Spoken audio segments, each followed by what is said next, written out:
was rough, dude. I didn't notice how big was my ego until I hit rock bottom. And I was like, I can't be a good for nothing, washed out athlete. I gotta like my kids are not gonna feed themselves. I'm not gonna pay for my life with my trophies. That's a past. And that's gone. That's all my trophies are, my medals. That's all what it is. It's a reminder of what a good time I've been having for the last 20 years. But it's time to move on.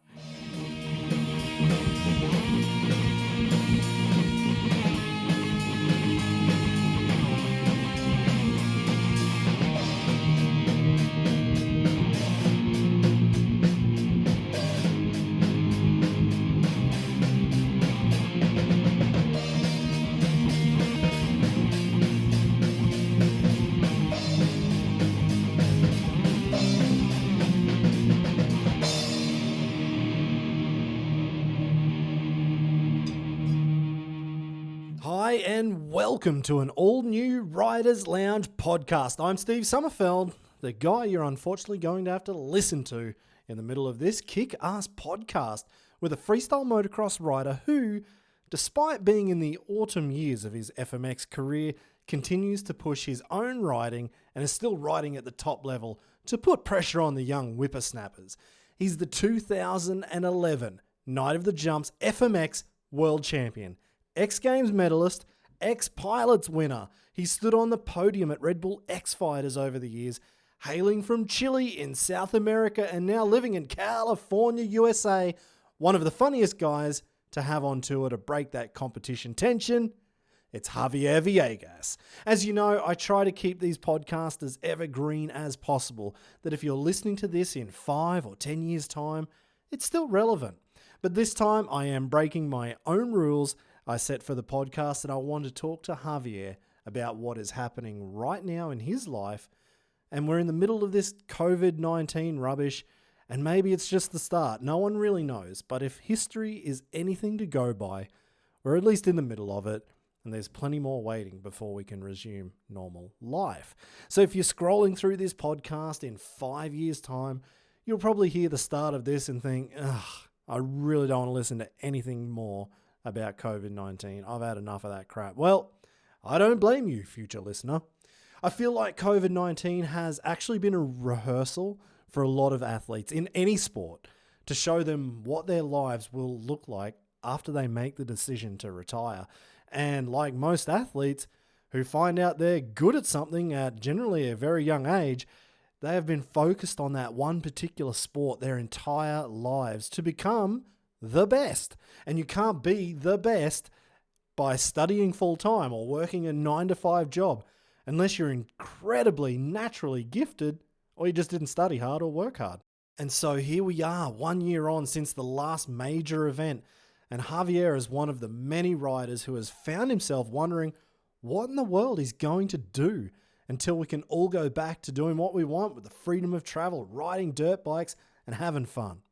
Of course, COVID has affected everyone, but in particular, I wanted to talk to Javier about what it meant to him living in the good old US of A and what it meant to lose his only form of income from the past 20 years freestyle motocross events and what he needed to do to continue until when we hope events can return. Maybe that's this year in 21.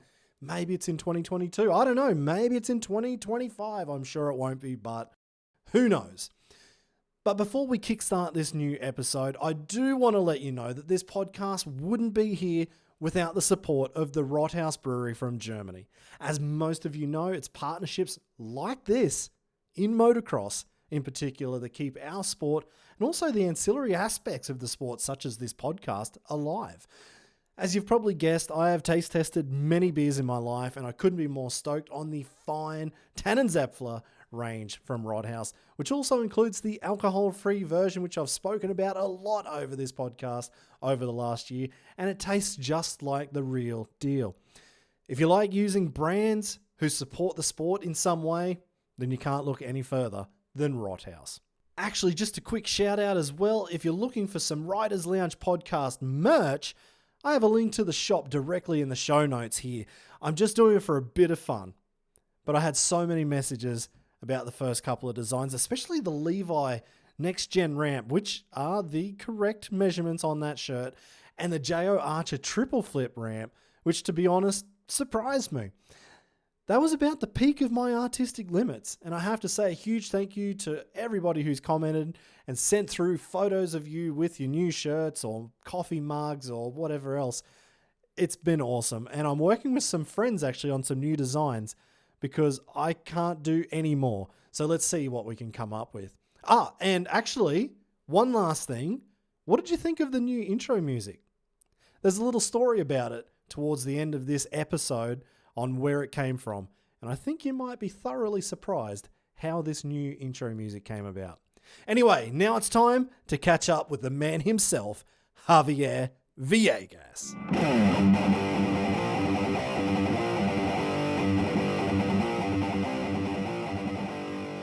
No, it's awesome to get you on. I'm really sorry because I had planned to do this with you back in, must have been March last year. Yeah, because I remember we talked about this, and you told me, yeah, I will get you on the next stop. And that stop never happened. I got home and they shut down the frontiers. Man, you were lucky to even get home. Like, when did we do that event? We were in Berlin, Uh, February 21, yeah, 22.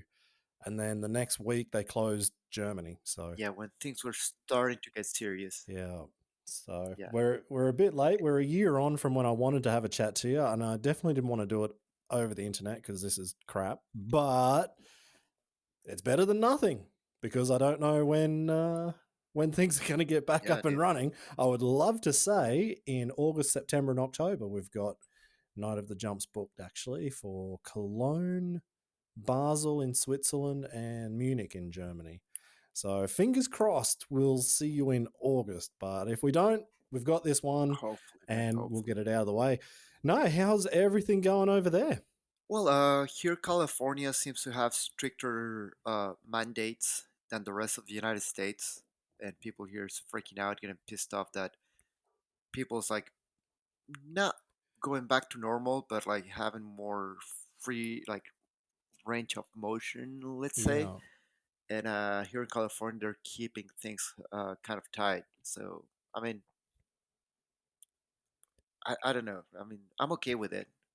It sucks not having a the regular writing job that I had, but dude, I try to adapt to whatever the world throws at me. So I'm not I'm not completely happy about this, but I'm accepting it right now. Yeah, there's not much you can really do. Nobody can do anything. But hey, actually, massive congratulations. You're probably like the first freestyle motocross rider that at least I know of that has been implanted with the new triple backflip 5G vaccine. Yeah, probably I'm the first one because my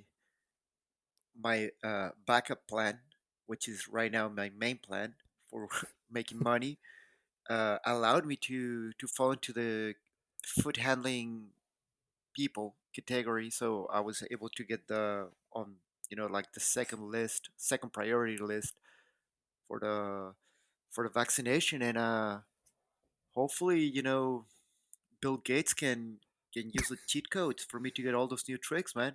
Get something new. Man, how good would that be? Like, yeah, right, cheat codes activated, triple flip, double backy 360. All you got to do is sit on that Suzuki and send it. Yeah, I mean, I'm just waiting for that, but I guess he's not into the moto mood yet, so I keep waiting on that. And So you just well, got to you know keep what? working. I keep working, dude, and I was hoping that he would control me so I could keep sleeping while he, you know, pilot me. But none of that, dude. Still all by myself. Damn it. Come on. I'll still need to wait for the second dose too. So Ah, yeah, true, true. Yeah. So you've only had the first dose. You got to get the second one. But hey, when you got that second, hopefully, then if this vaccine passport thing happens, you'll be like one of the first riders that would be allowed to travel. So yeah, and I'm gonna take over, dude. I'm gonna take all the shows. if you can travel again, that would be unbelievable. Obviously, that's the biggest issue we've got um, with all of this COVID right now. We can't even go to any events. So yeah, now you got this. At least you've started the vaccine. You're halfway there, man. Yeah, and I had a couple shows this year. Nothing. I mean, the first show was kind of a big deal. It's one of the biggest shows in South America, which is actually a contest. And then I have this other small show in Guatemala, almost a week ago, over a week ago, and nothing major, but it was good to have a little bit of normality back into my life. How did they run those events? Like, where was that? There was Brazil, right? That was the first big one. Yeah. That's they do that yearly event. Yeah, the thing about that event, it's a made for TV event, so they don't really need a crowd to make it happen. They don't depend on people paying tickets, to make their profits. It's all sponsors through TV on a major network, That's cool. which is like probably the biggest network in Brazil. So we didn't need any public. It was good. It was fun, dude, and people seem to take the COVID threat really serious down there in Brazil. Because I went out for a walk the first day. Because well, I stayed there for a whole week. Because my plan was like doing this contest, but also I wanted to do some FMX lessons and try to help the Latin American freestyle scene improve, get new riders, help the riders that were up there already, improve their tricks. So the first couple of days, I went there for walks on the street, and all of them were wearing masks. People were keeping their distance. There were disinfectant gels on every entrance to every store. So they seem to be taken very seriously, even though their numbers don't show it. But at least it could be that the city it's a smaller city, and people might be more, let's say, don't want to sound offensive, but more domesticated, Yeah. and and maybe in major cities things are run more widely, like they are in like 95% of the world. But at least then you got down there, you got around, and you got to ride your dirt bike. That's pretty damn cool. Yeah, that was awesome, dude. It was a whole week of me doing the things I normally did, riding almost every day, and hanging out with friends, and well, and competing again. I could tell, like, mentally I was out of shape for competition. Like, physically I was fine because I've been working out and training a lot, waiting for the day that things were gonna come back to normal. But mentally, I lost my training. Like, how do you prepare for a contest? And I could definitely tell by my final run that I wasn't 100% in competition mode. Yeah. I imagine. Well, have you had much training time at all then at home? I'm guessing by this answer, probably not. Not really, because when they shut down, well, they shut down the world. Back here, it was I want to say March. It's gonna be like a year since they shut down everything. I said, like, I don't know when I'm gonna make money again, so I don't want to go. I don't need to go out and spend money. Yeah. So I pretty much locked myself up for 2 months before I rode again. Hmm. First time I rode, I was freaking out because I've never spent that long without riding unless it was an injury. And I rode once, then another 2 months went by because no one else was riding, so I had nobody to ride with, and I had no place to ride. So 2 months went by, rode again, and then I noticed, like, man, I can actually do this every 2 months, and my tricks are still there. My my throttle hand is still in control of the gap, and then I got called to do a video shooting for this um, helmet cam company, Insta360, and that was a month after the 2 months I didn't ride. So my training was not good at all. Then finally in October, I got invited to this contest in Brazil, and after that, I was, man, I gotta practice. But at that time, I was having my 9 to 5 job already, so practice schedule wasn't as flexible, and I was able to ride only once a week for a few hours after work. Yeah. And that was all the training I did from October, November. It was only 2 months, once a week before the contest. So it was pretty much 8 to 9 sessions of practice before I went to the contest. Wow. And you were riding a different bike. And yeah, and I had to find myself a Honda. So I only had 8 sessions to get used to the bike before going there. It was stressful, really stressful. How does it feel to go from riding the Suzuki onto a Honda? Did you find someone that already had freestyle suspension on the Honda? Or did you just ride kind of like a bog stock bike and hope that the one in Brazil was going to be good? Well, I tried because my deal with the Brazilian people is like I'll get a Honda because that was the only bike they could get me, but you guys had to pay for the rent of the bike, and they were like, yeah, no problem, dude, we'll pay for every expense that you got to do on the bike. And I called a few friends that had Hondas. They told me, no, dude, not feeling like loaning my bike. I said, dude, it's not a loan, it's a rent. I'll give you money for it. They were like, no, dude, like, sorry. It's like, I'll respect the decision. And I started like running through all my contacts to see who can help me out with that. And like, I'm running out of time. Like, this was at the beginning of October and nothing was going on. And then I called Nitro Circus and I asked them if they could rent me one of the Honda spare bikes they have for the Australian riders. And they actually told me like, yeah, don't worry about it. Come and grab it Oh, tomorrow. that's cool. We're good. You don't have to pay for anything. You're part of the family. So in exchange, I started running their logos on my bike because for me that was a big sponsorship, so I could compete. But I messed up and I sent the wrong logo to my graphics guy, and it was like the old logo. But they appreciate the sentiment, anyways. Yeah, almost there. You almost got it. Yeah, yeah. They say we saw the spirit. Yeah, good idea, bad execution, but we get Hey, that pretty much sums up everything I do. Great ideas, terrible execution. it. Oh man. So what was it like then? Like you've got that bike and then you've ridden the Honda a few times, fly down to Brazil. I'm guessing Fred hooked you up with a pretty good Honda then? Well, funny thing is like because I wasn't riding as much, switching from the Suzuki to the Honda wasn't such a like shock. That's cool. So it was like it was alright. It was like yeah, because I wasn't riding as much. I think if I was on my regular schedule, I would struggle a little bit more. And also the fact that I noticed I could go long periods of time without riding without losing my skills or my ability actually boost my confidence a lot. So once I got into the Honda, it took me like 2 sessions to notice like all I had to do was pretty much find the grab holes Yeah. where they were and how the handlebars sit a little bit differently on the bike. And the power band wasn't a problem because this is a way newer bike, but it wasn't a big problem because I wasn't riding as much, so no big at all. Uh, and then no, actually, Fred didn't Ah. help me down there because Fred and I had a few Oh, differences last time I was in Brazil, so we're not as good friends as we used to be.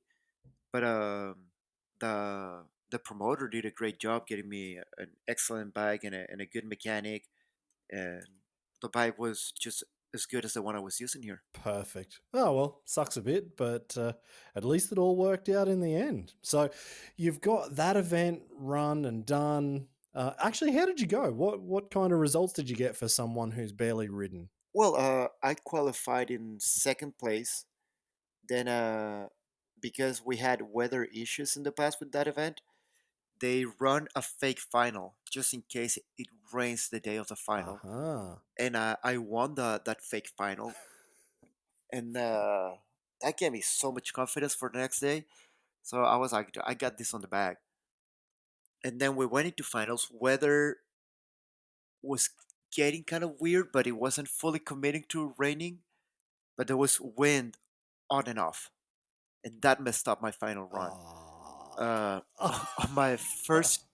On my last jump of my on my last jump of my semi-final run, I got caught in the wind and I cased the third gear ramp a little bit. Oh, Like the wind stopped me because it was a headwind on the biggest ramp of the course with the tightest run in.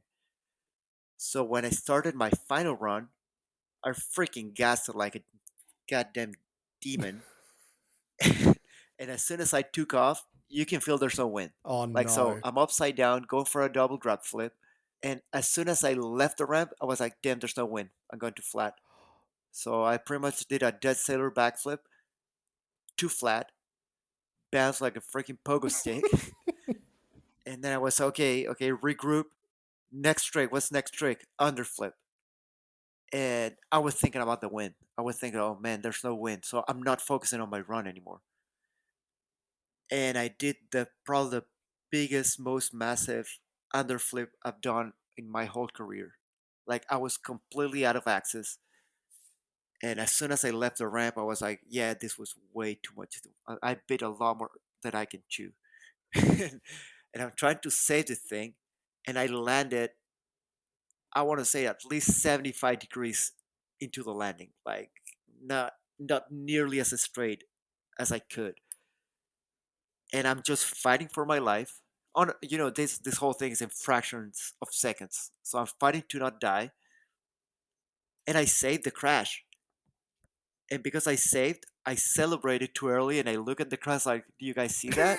And my front wheel got caught in a puddle of mud and I went down. And I was like, God damn it, this sucks. This sucks. I ruined my run. I'm ready to throw the towel. And I'm like, no. People's here, like people on TV is expecting a show, we're gonna finish our show.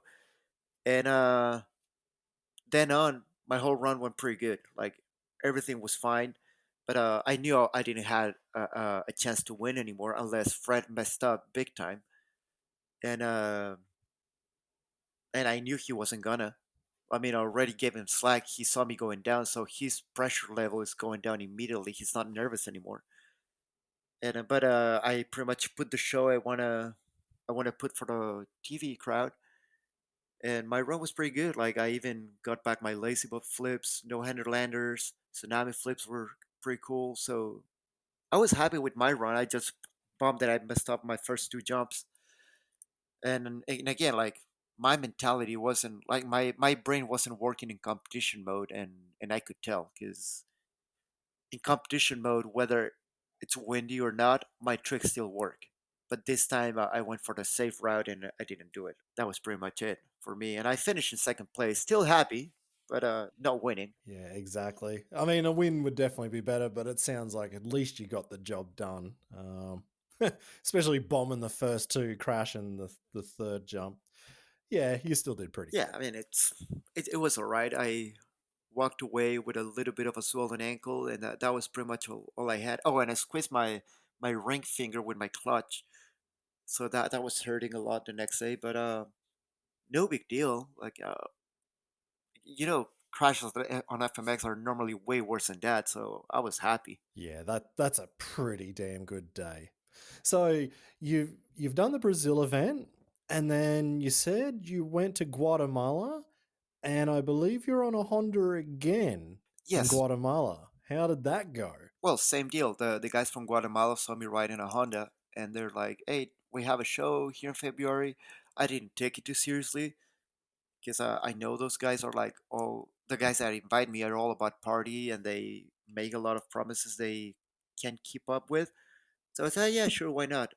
So I asked Nitro if I could keep the bike a little bit longer, or if I could buy it from them because I really like the bike. And they're like, "Oh, dude, just keep riding it until we need it, and we'll let you know. But we'll try to work a deal so you can buy it from us." And I'm still waiting for that deal, but I'm pretty pumped on that. I'm still gonna keep my Suzuki because I got a deal with Night of the Jumps. That I bought a bike over there and I have to pay for it still, and I gotta pay for it while riding it. So we gotta keep that going. So a pretty cool guy got me that deal over there. I He would recommend you being friends with him. His name's Steve. He's a good dude, man. I was going to talk about that later. Yeah. So Yeah. they got me that Honda. I went to Guatemala. Turns out the guy that was gonna hand me the Honda or was gonna lend me that Honda had an argument with these guys 2 days before I got there.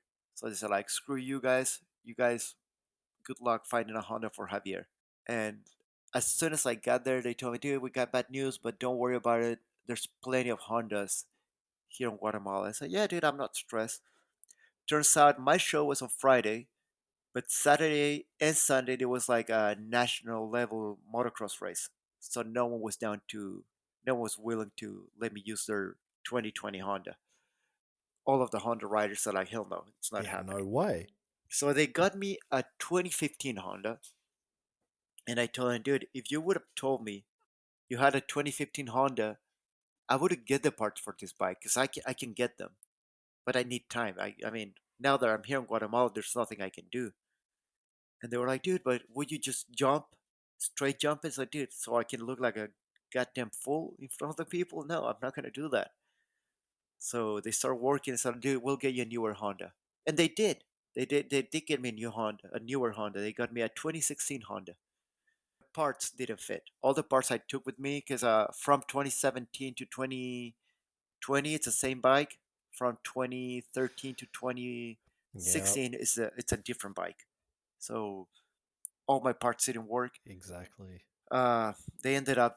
Well, I also did some FMX lessons down there, so the ramp would scoot up all the way to like 45 feet, and I started feeling bad. Like I saw the guys put in a little bit of effort on this, and not as much effort as I liked, but enough effort to make the show happen. And I'm like, I'll put some effort too, and I'll just jump at 45 feet.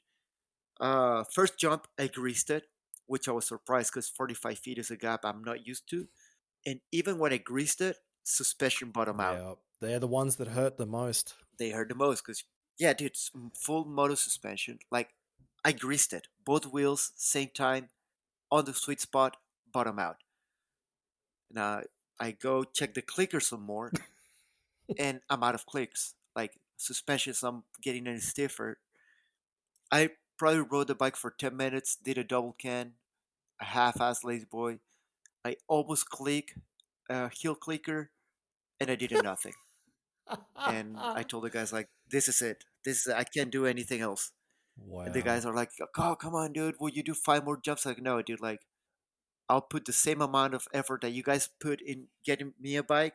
I'll put it on my riding, and this is it. Like, I when I did my lazy boy, I went to flat, and suspension went metal to metal, Oh, and it hurt. That one hurt. It's like, no, that's it, dude. Like, this is it. I'm calling it, and I'm not gonna risk myself for this. yeah. You'd probably walk out of there with broken Yeah, ankles. yeah. I was like, yeah, I can definitely keep on riding and do more tricks, but I'm not gonna risk myself to if I case a little bit, because after over jumping it, you start overthinking like, oh, I'm going too fast. Oh, also because I didn't have my sprockets on. Uh, the power band was way different than my bike, so I could not get the right throttling. So I'm started thinking about it, and also 45 feet, like the 45 feet with freaking a 48 tooth sprocket, it was awful. It was awful to get the right speed. And so I was trying to Yeah. regulate my power band, and I kept going along. And I was like, dude, I'm going to start to go slower until I case. And with no suspension, I'm going to scissor this thing. And I don't need that. So I called it. I called it right there. And they respect my decision and promise me that next time I go there, they'll have a bike for me. But we'll see. Oh, man. Well, I guess that, to be honest, that sounds like the good part from the last year, doing those two events. And I mean, it doesn't sound that I mean, great, yeah, I but wasn't upset. I it mean, sounds better I was than, grateful. I was grateful that I got to do yeah. shows. Even when they weren't the best shows. I mean, this last Guatemala show wasn't the best show I've done, and I crashed on that other one. I was happy that I was doing my thing again. It was amazing. If I've never felt so grateful. I think the only time I felt this grateful it was when I started my career 20 years ago. Whoa. Okay. That's cool. Yeah, I mean, you become entitled. You get used to it, and you're like, you get upset about like the silliest things about, you know, promoter is not coming up to my, expectations 100%. And like I said, 20 years ago and these last two shows, I was like a lot more flexible, just like grateful to be given the chance to be there and, enjoy. And I was as grateful as 20 years ago, but more experienced. So I knew what I was being grateful for. Yeah. And I was happy to be there, even though conditions weren't the best. I felt that I was one of the lucky ones that still got the chance to do this, which has been taken away for most of the, FMX population. Yeah, exactly. And I guess, yeah, you're more experienced. So, yeah, you're definitely pumped to do it, but you also know when to not, let's say, keep screwing around on a shitty bike because that's where, let's say, 20 years ago, that's when I destroyed my ankles because I didn't know when to say no and I just overjumped. Same thing. I don't even think it was 45 foot. I think the pile of dirt I was given at a monster trucks show, it was like shoulder height dirt. So the ramp was at least a meter higher than the landing, and it was like this little mound of nothing. And I just managed to land in like a tractor wheel, like a rut that the tractor had left, and broken ankle. And it just happened to be like a an injury that I've just had forever. Like after that day, I've never been able to run.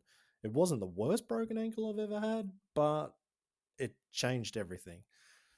But if I was smarter, let's say 20 years experience, I probably wouldn't have jumped it just like you did in Guatemala. Yeah, exactly. That's exactly what I did. The dirt landing it's safe and everything. The ramp was kind of shitty. You can tell it's a ramp that Metal Militia built like 15 years ago in Guatemala, and that ramp's still been there. So it's like bent, and Yeah. it has like a whoop section going all the way to the end. And and I was like, yeah, I don't need to do this. Like, you gotta pay me though. You still gotta pay me because I told them this is my deal. Like, I'm losing days of work for coming here, and they're gonna take it out of my paycheck. So you gotta pay me regardless. And they did. They came through. They pay me in freaking their Guatemalan money. So it was like a big, huge bag, with a bunch of zeros, and I knew I was gonna lose some money in the exchange. But again, I mean, I wasn't thrilled, but I wasn't upset. I was like, man, I mean, I'm getting this chance again. I'm enjoying this, and I also only rode for 10 jumps, so I'm not gonna complain too much about like the $200 I lost on the exchange. Man, so that actually brings us to what I really wanted to find out, and I mean, you've alluded to it, and you've had a shit time since COVID kicked off. How how have you found it? Because you're talking about a real job now. Like you're a 20-year veteran in freestyle motocross. You have got medals and trophies here, there, and everywhere. You're a world champion. You've got a real job or a couple of jobs, right? Like what's going on? Okay, buckle up because this story is gonna be long. Buckle up. Buckle up, here we go. Yeah, here we go. So, yeah, besides a 20 years veteran of FMX, it's been 30 years of only riding dirt bikes. I'm 37, and it's been a whole life of the only thing I've known is riding dirt bikes. So when COVID, that's the thing. I was in denial the whole time. It's like, oh no, this thing is gonna resume in a month. In a couple weeks, we're gonna back doing shows. I'm not gonna get a job because I don't want to tie myself into something, and then I can't do the shows because I gotta work. So I was in full denial, and money started running out.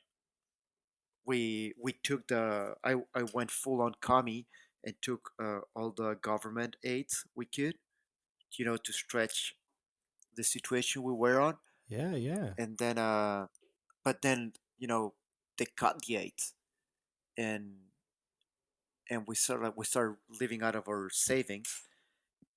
And not only I started running out of money, I started running out of motivation, and and I started feeling like I was good for nothing. I started questioning my whole life. I went into a really dark place in my head, and I was like, Oh, all I've done in my whole life is riding dirt bikes, and I don't know any other way that I could sustain my family.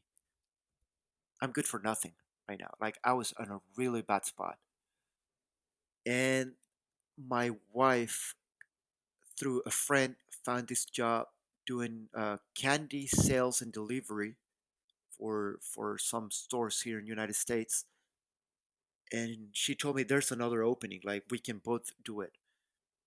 And my main concern was that the kids are gonna start school, and someone has to be here, to take care because they're doing online school, and if someone has to be there to see that they're doing the right thing.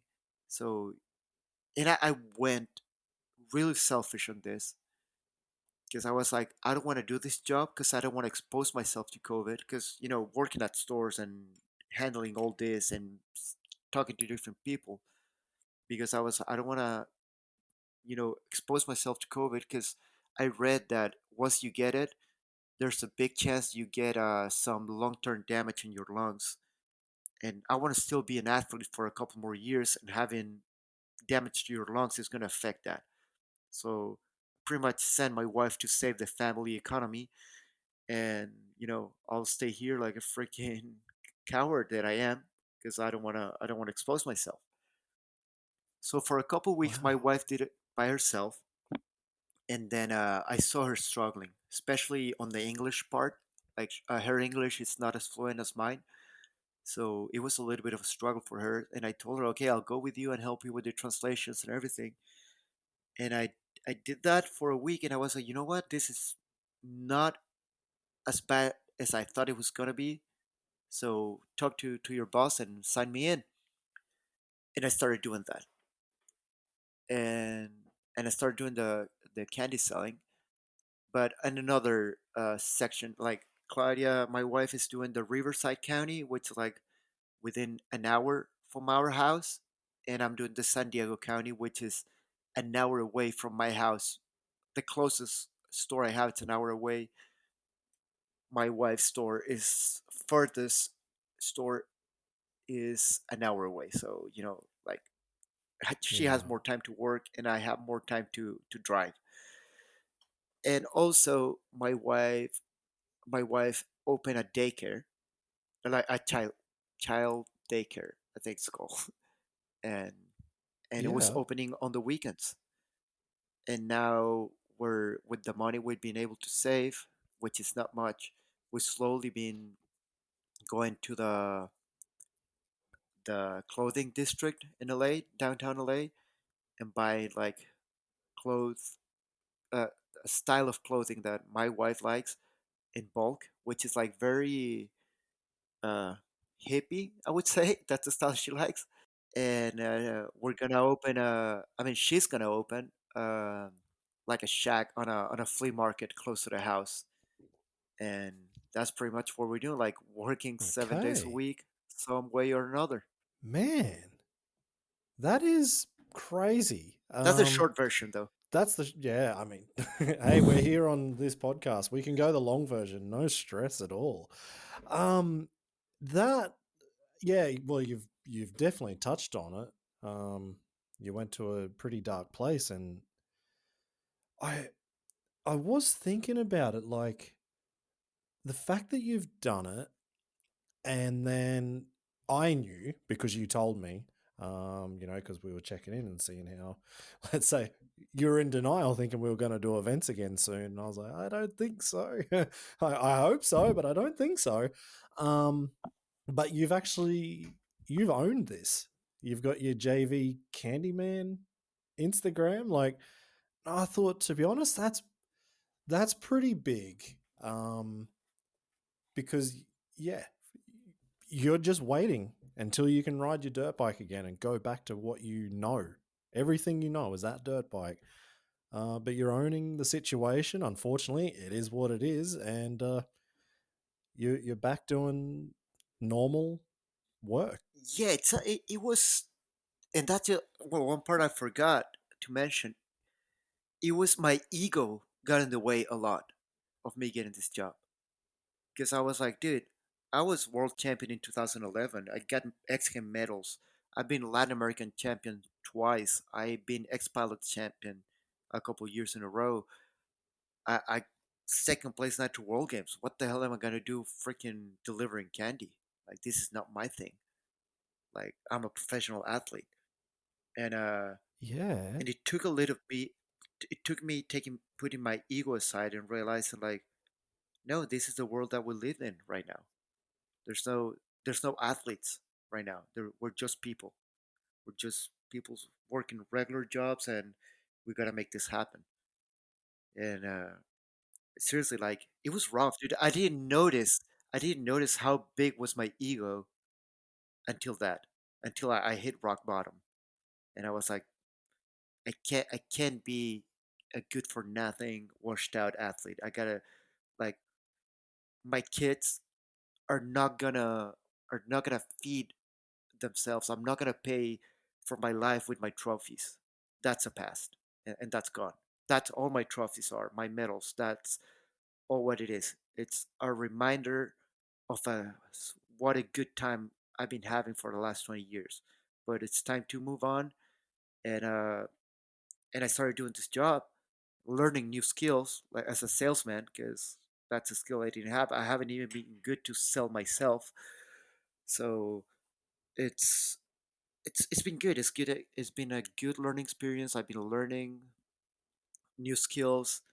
I've been having fun with this, and like you said, I owned it, and I created this Candyman account because I was like, dude, I had nothing motor related to post on my social media, and I noticed I started losing followers for that. So every time I posted something related to my candy life, I had like less and less followers, and I was like, okay, I'm gonna create an account that is just for people that's interested on the B side of my life, and keep posting whatever content I can make on my other account. And so far, it's been working. Like my followers starting to go up again, and and got a few sponsors again, stuff like that. So it's been working out all right. Not great, but it's all right compared to my old life. Compared to my this new life, it's working great. Just looking actually, JV Candyman on Instagram.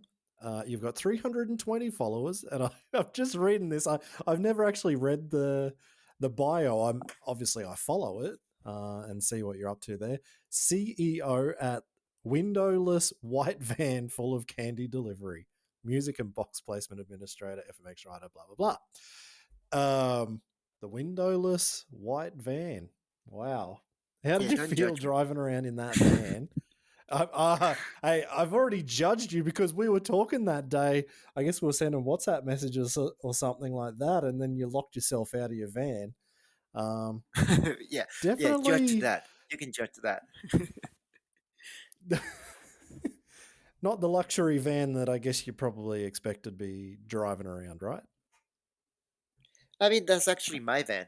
I I bought that van a couple years ago because a friend was coming from Chile to stay at my house, and he asked me if I could, if I knew someone that could rent him a van. For the, I think he was gonna stay here for 3 months or so. So since I couldn't find anyone, I went out there and bought that one. I rented to him for those 3 months, and he paid for the van. Like the rental paid for the van. And then Oh, whoa. every year someone came from anywhere, I would rent my van for however long they needed it. So it was a decent source of income for a little bit, but now it wasn't. It was just sitting there. So when I got called to do this candy thing, I told them, hey, they were gonna hand me a box truck, and I told them, hey, I have this van, and I can rent it to you guys, and I'll do the delivery in my van. And they were, yeah, and they started paying me for it. So I'm getting money for delivering candy and for driving my own van, which is great. Oh man, happy days. That's awesome. What's Claudia driving around in then? Well, she is driving the box truck. Dude, it's a massive truck. Like for a girl her Is size, it? It's a massive truck. Well, but they going to the main subject. Going to the main subject we're talking about. Like, it is weird driving a van full of candy. Like sometimes when I finish my route early, I go to some skate parks to release some tension. And there was this one day that there was this one day they returned a bag of candy because the bag ripped, so they can't sell it anymore. And I get to Oh keep no. those bags. Oh I no, get I to could. keep them. And I went to the skate park and I saw all these kids and I was like, dude, I don't want to take this candy. I'm gonna give it to those kids. And I grabbed the bag and I'm walking towards the kids and it hit me. It's like, nah, you know what? I'm just gonna put this bag on the van. I don't need this kind of trouble. I don't need this kind of spots on my record. So I went back to the van, put the candy away, and just rode my Man, bicycle in the skate park. good thinking. Yeah, It's good that's to what hear you had that whole the joke. self awareness.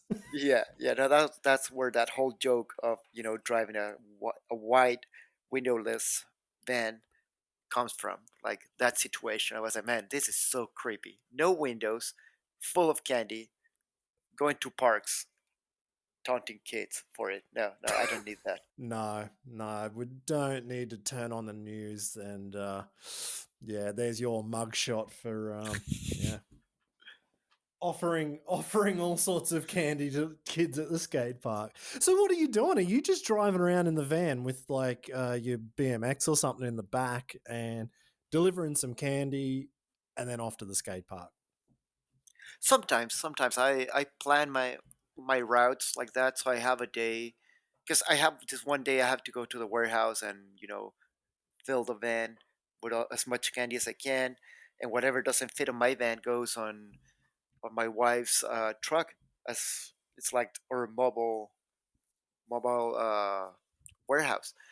But there's a few days I try to fit as many stores on the first 3 to 4 days, so I can give myself one day that I can just call it quits early and go ride the local skate park that's closer to to the last store I work on. And it's pretty good, dude. It's been helping me a lot.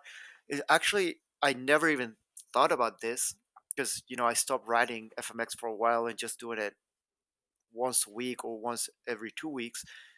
But riding BMX helped me a lot because for in order for you to do the tricks, you don't have as much time in the air, or I don't have as much time in the air as I do on FMX. So it sharpened my quick thinking in the air. Like the first after riding BMX for 2 months, and I went and I hit the ramp for the first time. I was like, oh my god, I have so much time in the air, so much room for activities here in the air. So it's been helping me a lot. Riding BMX has been helping me a lot on my FMX riding, mostly on the quick thinking reactions.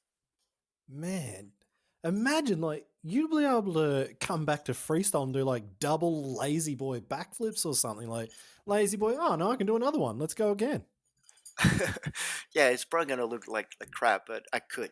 I definitely could put 2 3 tricks in a row. Uh, but I don't like the way that looks. Yeah, maybe just hold it for longer. But do you actually? Are you finding yourself enjoying this new job now? Like you said, you get to go to the skate park if you time your run right. Are you getting into it?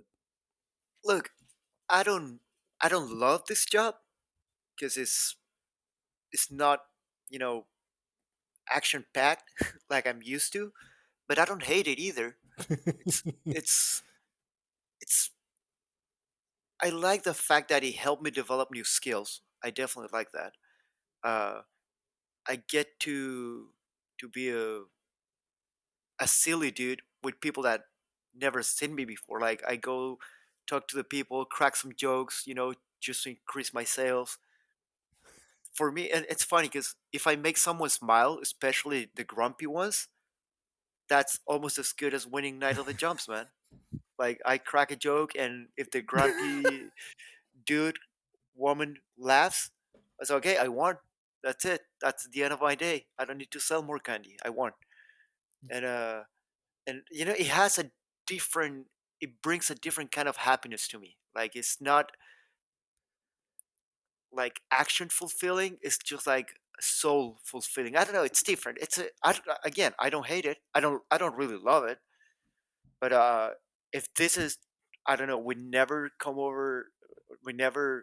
get over the pandemic, and we're stuck doing this. I wouldn't be absolutely mad doing this. I mean, it doesn't really suck that much. That's good to hear. That's yeah, I mean, to be honest, like I've never had many jobs in my life. I grew up on a dairy farm, so I worked every day milking damn cows. But then when I moved to Brisbane, like when I finished high school, went to university, my dad, this is a nice long story, but it's kind of the Should I same buckle as up, what dude? you're doing now, a little bit different. Buckle up, man. This is a good one. Well, it's not that good, but it just is kind of relatable. But yeah, so my dad rang the boss of the milk company that we used to sell our milk to, and he's like, "Oh, the boy's coming down for university, and he needs a job." So they had nothing going. They basically made a job for me, which was I didn't say it was great at the time. I just wanted to go to uni, and it was the first time I was in a big city, so it was kind of cool. But yeah, the first job I had was driving around, not in a delivery van, but I was doing pickups from schools, sporting clubs, things like that. So on the milk cap was either like a 10 cent sticker or a 20 cent sticker or something like that. And so all the kids would collect all their caps, and it was called the collector cap program. It's pretty genius. So they'd collect the caps from home, they'd bring them all to the schools and whatever. And however many caps they had, I just wrote out big fat checks. So it was the best job. All I had to do was like maybe 10 to 15 pickups around Brisbane in a day, drive around, and I was timing it that I would get to a school. Let's say if I knew I was going towards the coast one day, all right, I'll get to that school about lunchtime. And of course, I'm writing out a check for them. I'm not trying to sell them anything. So they're like, "Oh, Steve's here. Oh, how much money did we make this time?" Like, "Oh, that was a good one. Oh, $410. Oh, good job." And they're like, "Oh, would you like a pie or a sausage roll or I don't know, something from the tuck shop? What do you call it? Canteen, I Cafeteria? guess, for the rest of the world. Um, Cafeteria, exactly. So I would time it that I was at a school or a sporting club at lunchtime. They'd give me some free food. I'd just go down and I'd sit at the beach, and I was like, man, this is the coolest job. I don't have to sell anything.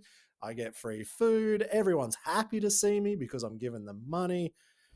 Man, that was the best job. And like I look back now and I'm like, I got paid far too well to do that job. I don't think I even got paid that well, but it was better than zero. So, yeah, huge story. Thought I'd just throw it in there, but No, I mean, but that you brought another important point. Like, the good thing about this candy delivery sales situation I'm doing, it was good for a change to get a steady paycheck. I'd never had that. Like, so I can actually budget my month now, knowing that how much money I'm gonna have at the end of the month compared to the last 15 years of my career. That I'm like, okay, I make this money today, so I don't know when I'm gonna make this amount of money again. So we gotta be really careful. So it's good to know that there's money coming every 2 weeks for me. So that's a good peace of mind that makes this thing a little bit better than not doing anything at all. yeah, I completely agree with you. And I guess people are probably going to laugh like listening to us two talk about this, that it seems Definitely. so normal in a way, but um like obviously I did that job and I guess it was only for like 3 months. There was only small contract jobs that this milk company at Paul's gave me. They're like, oh yeah, we've got this. And so I did a couple of months and they're like, oh, that's all finished now. Or I think I broke my back on that one at that time. So I couldn't actually drive the truck. So I gave up that job. And then they called me back for another one, and that was like a small contract and whatever. And then since then, all I did was university and then invert management, but that was just working for myself, doing whatever I did, which is kind of like freestyle, right? Like I only get paid whenever I do something. It's not like I get monthly money for it. And it was only once I finished riding and then working with Night of the Jumps, and we kind of worked out a deal that I would get paid monthly. That was the first time in my entire life. So I guess what was that? Last year it started, maybe the year before. And every month money's hitting my account. And I was like, holy crap. Like, this is unbelievable. And I was telling friends, I'm like, I'm getting paid every month. Far out. I don't have to chase anybody to get paid. Like, I'm not calling a promoter for the next 6 to 12 months and like begging and trying to get Hoping he comes money. through. It just turns up. Yeah, I did. Seriously, you're right. Like people's gonna be like, "What are these freaking fools talking about? That's life." It's like, no, it hasn't been life for us for the longest time. It's been like, chasing people, hoping they're gonna come through with the paycheck and or the deposit, and you're trusting them. Like you're trusting that you're gonna get your money at the end of the day. Yeah. And now it's a little bit of peace of mind. It's been good. It's mentally it's been good. Like I've been able to relax a little bit more. Uh, not. I mean, I'm not fully. Let's blow all this money away because there's more money coming.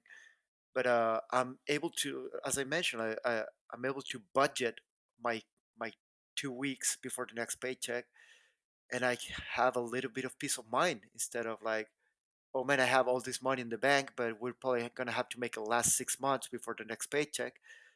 And it's good. It's been good. I've been able to actually work on my guitar playing, work on my BMX riding, and stuff like that.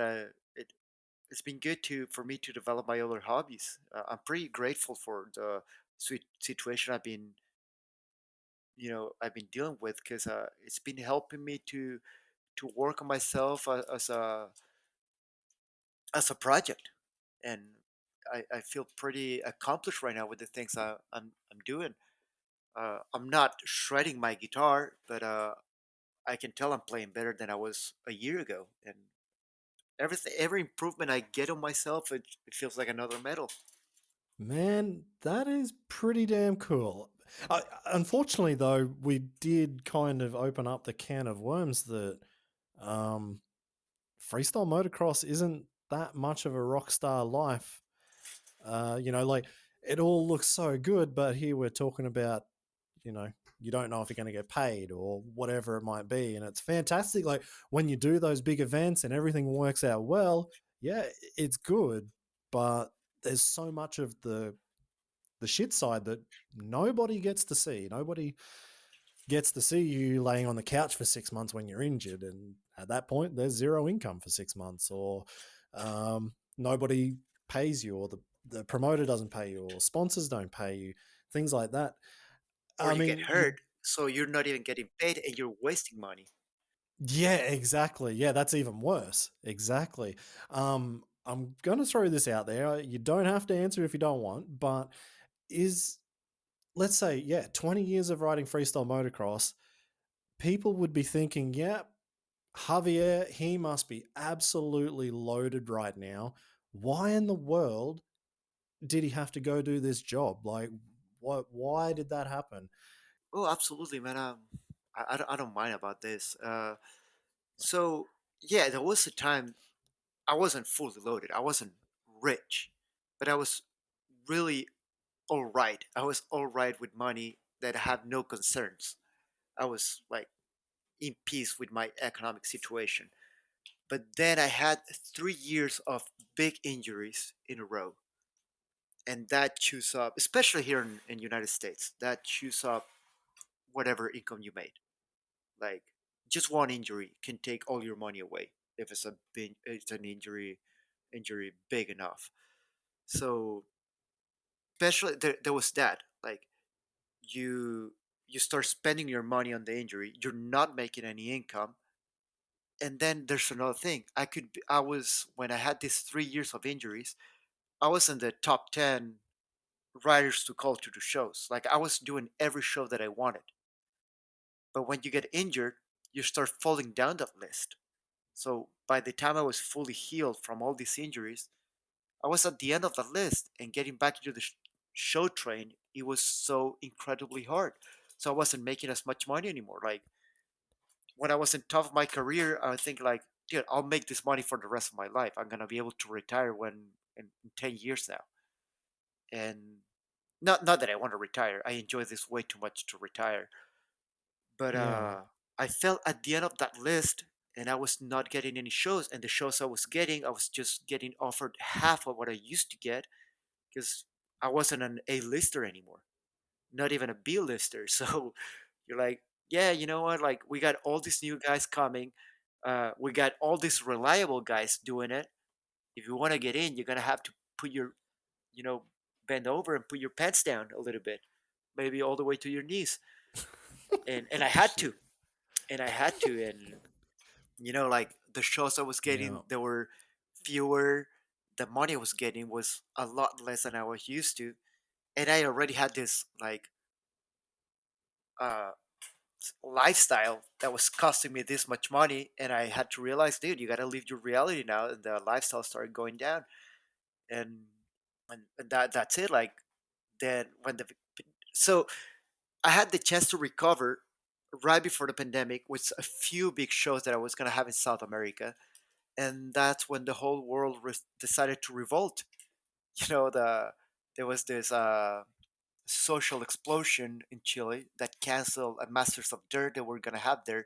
And that was my biggest paying show in the year, and I didn't make any money. Like at the end of 2019, I didn't make any money. So I got into 2020 living off my savings, and I got to do Brazil, Night of the Jumps, and sit down at home for 11 months. Man.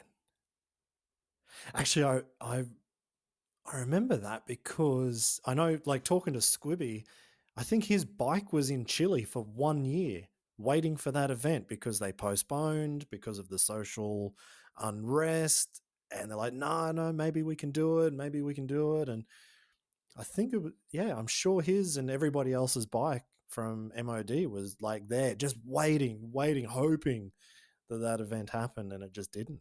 Yeah, yeah, it sucked big time, dude. And for me, it was a good show because besides getting, it was my biggest paying show. I would get so much exposure in Chile every time I went there for events, and I it was good for sponsors. It was good for everything for me, and especially good for the ego. But it didn't happen, and and I'm pretty positive it won't happen because you know things are going to take a long time before they go back to doing those massive events. The arena where we were doing that show wasn't that great, it wasn't that big, so if we had to fill it up to half of a third of capacity, it's not going to pay for the show. So I'm I don't know if it happens. I'm not so sure it'll be in the near future. That sucks to hear. I was thinking though, when you said about with the 3 years of injuries and then, the mountain of crap that's piled up since, how has that then affected sponsors? Like, let's say, okay, you've got no freestyle events. Can you fall back on sponsors? But I'm guessing that probably hasn't worked out so well either. Well, like we were talking when I was telling you that I learned new skills doing this thing, like as a salesman. I've never been very good at selling myself, so I don't have a lot of network, contacts with people. Like most of the sponsors I had was my manager that I used to have got me, and I never got the direct contact. So I lost all of them. I had no sponsors. I had I have support from companies, but no sponsors, no paying sponsors whatsoever. And most of the support I have is good friends like Canvas. They're still sending me gear, even though I only done 2 shows in the last year, and that's because they're good friends. They're good friends with me, and they respect what I do. They respect the grind. But yeah, if we're gonna talk about sponsors, it's been rough, and I'm pretty sure it's been rough for everyone.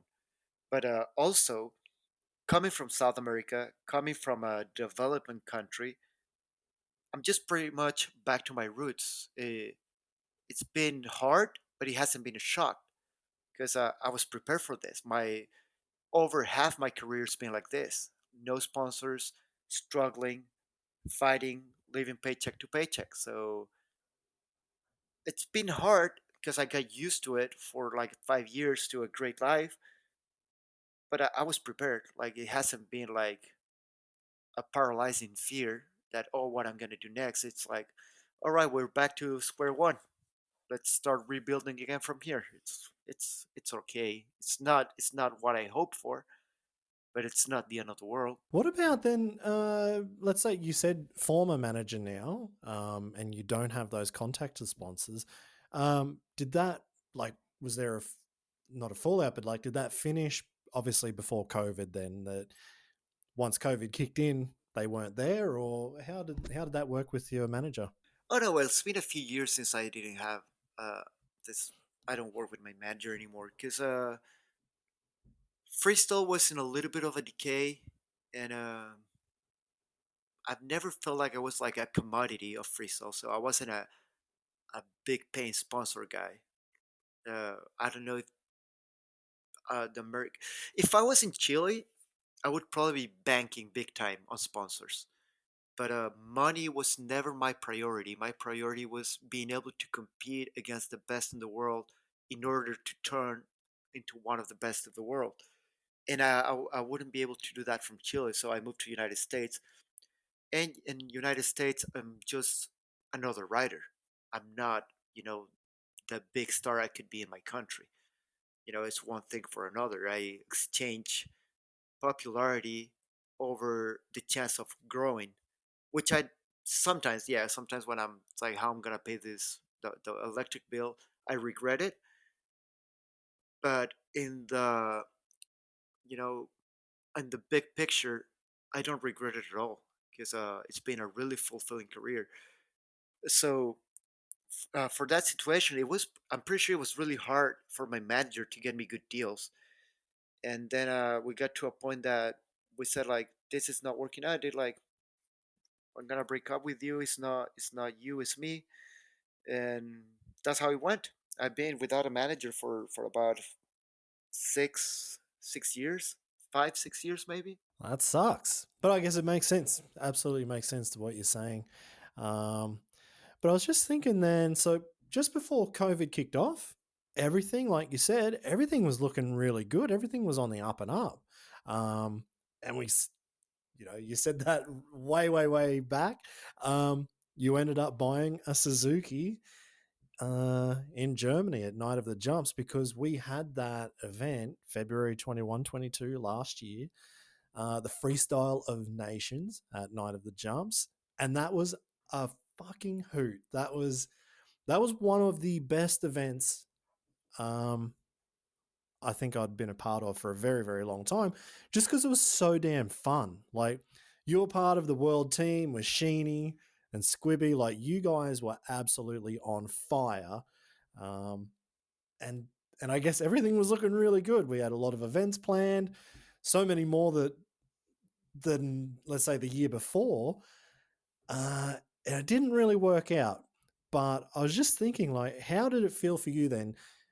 At that point, you're on the up and up. You've bought a Suzuki. You're back at Night of the Jumps. Right, let's say riding with Sheeny and Squibby, having a hell of a laugh. Did the rest of the year look pretty damn good for you, or what were you thinking at that point? Well, I could see the year starting to improve, and not just the year. I could see like the whole freestyle coming back on it again, like getting back in that train. Because you and I were working on bringing Night of the Jumps to South America or Latin America. We're working the contacts to make more than one stop in Latin America and make the thing big again. So I was thrilled about that year, and that's what I said. Like, let's freaking jump into this cold water and get a bike over there. So we don't have to be chasing bikes every time I want to get invited there. And I had to do one payment out of three, and there's that bike probably gathering spider webs and dust and probably some bats living on that pipe. Who knows? No, I dusted it off. I was at the warehouse back at Christmas, and oh yeah, there's the bike. Gave a little dust, and it wasn't even that much dust on there. It was looking good. Um, but that was an awesome competition, actually. The Freestyle of Nations. I mean, I've already spoken with Squibby about this, but that's a year ago now. But man, that was a lot of fun. Like the teams concept for me, it looks it looks cool for me watching it. I'm not riding it, but I was watching it. How did it feel for you to ride in a team? A little bit less stress, or did it maybe put more pressure on, like when you had to go for a ruler flip side by side with Sheeny, and it didn't really look the same? Yeah, no, that was fun. It actually was a super flip. We talked about it. I said like, "Hey, Sheeny, super flips," and then I looked to his side. Oh, So that what the was hell? supposed Why? to be a super Yeah, flip. yeah. So I did it right. Sheeny messed up because I did my super flip. Looked to the side. Said, why is Sheeny hanging to the floor? Like we talked about this. God damn it, Sheeny. It was his fault. Fully, I'll Bastard. give him the blame. But no, it was amazing. It was an amazing event. I had so much fun on that. As you mentioned, it takes some of the pressure off your shoulders, like because it's not full responsibility of like, oh well, if we don't win, it's not fully my fault. I can blame it on Sheeny for not doing a Superman, and it relaxed me a little bit. And because I was more relaxed, I was able to ride better because when you take away the stress factor, you can actually go out there and just enjoy the riding and flow better. And we were having a blast, and I still think we should have won both nights because we rode way better than all the other teams. But and we were having more fun than the other teams too. I don't think we had. I mean, besides the time we were doing the tricks, there was not one serious moment on our team, and I wouldn't mind doing it No. again and again and as long as possible. I would do it every time. It's amazing. Well, I guess Squibby was he was leading from the front. Um, I guess he threw down his whips enough just to get through that part. But I guess there was a lot hanging on your shoulders, and there was a lot hanging on Sheeny's shoulders. And I don't even think the judges saw the double backflip one hander or no hander or something like that. And yeah, you guys got screwed on the second night. But yeah, you could tell, like, let's say Team Germany, they're always serious. So that was those guys were done. But it just looks just looked like so much fun. And I guess that's our plan is to bring that back. Of course, it was awesome. You've got the Suzuki on tour. You said before maybe you're looking at buying a Honda. What's going to happen there? Well, I'm gonna diversify. I'm gonna try to buy that Honda from Nitro. Hopefully, they agree with my terms. Hopefully, try to work a deal like I work with Night of the Jump, something like that. But I'm also gonna keep my Suzuki. So when it's time to get ready for Night of the Jumps, I'll practice on my Suzuki. I This whole situation, this whole COVID made me realize that I could jump back and forth from bikes and keep my riding level. Because actually, it happened. I started riding the Honda um, for this contest in Brazil, and a week before going to this contest in Brazil, I got called from Insta360 because we were shooting a promo video, and they told me, "Hey, we need to do some reshoots because we messed up on whatever some of the footage we wanted to get. Can we meet this Monday and shoot some more?" I bail on my job, and and I ask him like, "Hey, I'm riding a new bike. Is that a big deal?" So, "Oh yeah, that's actually a big deal. It needs to be on the same bike with the same gear." So I went back on the Suzuki, Oh, and so I rode on. I want to say I rode on a Thursday on the Honda, and then on a Monday I rode the Suzuki, and I had no problem adjusting. Like all my tricks were there. Power band was not a problem. And then the following Thursday, I rode the Honda again, and I was no problem at all. So it it got me that confidence that I could jump from bike to bike if I need to, as soon as they're both prep. with good suspension and grab holes and a lower seat and the handlebars I use. That's cool. Actually, the one I would say probably the one thing that really helped my confidence when I first started writing freestyle, I was doing the testing for Freerider MX magazine. And so we went to like a motocross track and they just had a metal ramp off to the side onto a landing. So we were testing the Honda, Suzuki, Yamaha, Cowie. I think there was a KTM at that time as well. And so, yeah, 5 different bikes, thrash them around the track, write down what you feel about each bike. And, you know, for me personally, I didn't like the Honda with how the handlebars, foot pegs, and seat felt, but it felt like it had better power than, let's say, I think it was the Kawasaki at the time. The Suzuki handled better. And then they're like, oh, can you go jump the freestyle ramp? We'd like to get some photos of that. And I'm like, and they were all 250Fs, completely brand new, bog stock. Like, oh, can you go jump that ramp? And it was 75 foot. I was like, oh no. All right, I can't even remember what the speed was on a 250F. I guess it was just second, pretty much tapped. And I'm luckily I greased it. I think the Yamaha that year that I did it had the hardest suspension when I was riding on the track. So I was like, okay, for the first jump, I'll take the Yamaha. Hopefully I can handle it. And luckily I did. And I finished that day and I was like, huh, I just rode all of those bikes on motocross. There was a supercross track there. And then I went and jumped the ramp and I did a whole bunch of different tricks on every bike. And it all just kind of felt the same. Like by the time I got to 4 o'clock, 5 o'clock in the afternoon, I guess I had an arm pump anyway. Um, but it all just kind of felt the same. And I left there with so much more confidence. And then actually, when I went to go do my first shows in Indonesia, they were supposed to have a KTM 250 stroke. And I turned up there and they had a brand new KTM 250 stroke. I was like, awesome. So I just actually the good thing with the KTMs was the almost everything fits except for the fact that they're 2 or 4 strokes. So suspension fits and everything fits and sprockets fit. Um, but I just had to get a toe in behind Sheeny just to get that first jump in. But I wasn't even that nervous. Like in a completely different country, got to just go jump this jump, and I was like, it it's actually not that bad. It's not as bad as I used to think it was. So definitely a skill to pick up. So yeah, I mean, if you're riding a Suzuki and a Honda, but I guess that's different though. Like maybe not. But I'm just thinking in a way, like you'll want to do your absolute best on a Suzuki and your absolute best on a Honda. I wasn't doing my best. I just did what I had to do. So maybe there's a little difference there. No, but I can. Yes, there's a difference. Like it's mostly the power band and the grab hold positioning. The Suzuki sits a little bit lower, and the suspension, the forks are never as stiff as the Honda ones because they're air forks. It's an older Suzuki. Other than that, it'll take.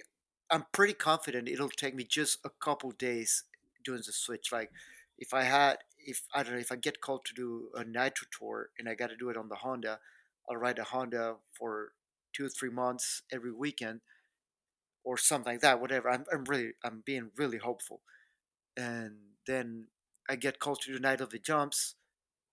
I know it's gonna take me just a few rides to find my grab holes and get used to power band and then showing up and being able to do all of my tricks again.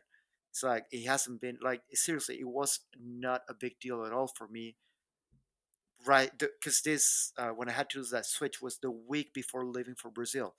So I'm not gonna lie, I was stressed that it was gonna mess my practice, but it didn't. Like all the tricks that I already was doing, they were all there in the Suzuki, right on the Suzuki and on the Honda. So I'm pretty confident. Like I've learned and I told myself over and over again that freestyle is 95% mental. If you think you can do it, you're gonna do it. So I just keep repeating myself that I'm gonna do it and it's gonna happen just as it's planned, and let that 5% take care of itself. Freestyle, I would say freestyle's 99% mental, because I've only got 1% fitness physically. Um, Yeah, it's 1% fitness, but there's 4% practice too. oh yeah, I guess yeah. No, there's definitely the practice. Yeah, you're right. Actually, this is kind of a funny story. So you bought that Suzuki. We worked out. Yeah, okay, we've got all these events this year, and you'll be just riding so damn much in 2020. And you're like, yeah, okay. So you brought your suspension over, stuck it on the bike in Germany, Oh, and here you we flew go. home with the stock suspension from that bike. I guess Mini got you right, the mechanic from Night of the Jumps, and like Adelberg's mechanic. I guess if people have seen Adelberg winning everything at X Games, yeah, I guess Yeah. Mini got you that time. Well, yeah, that scary guy by Adelberg, that's Mini, and his the fact he's called Mini and he's massive. I don't get it. Who's playing that sick joke on me? So I don't know. They Exactly. have an aftermarket shock on it, so I bring it to my suspension sponsor, which I also lost. I Oh bring it to my shit. suspension sponsor, and it's like, oh, work on this. This is the same day it arrived, like the next day, and I tell like, work on this suspension. Let me know when it's ready. I have money now. I can pay as soon as it's ready. So they call me a week later saying like, hey, what kind of shock is this? And what do you mean? It's an RMC 450 shock from 2017. So no, it's not. So I tried to get a hold of Mini. Uh, I think he tells me like, no, it's a 2016. So I don't know. It's a 2016. He says, no, it's not. This is an aftermarket shock. Every part that we have won't fit on this. Oh, So I ask him like, what are my options? And they're like, well, you gotta buy an OEM shock and we'll work on it. So I'm like, God damn, I'm gonna have to spend all this money plus pay for the service.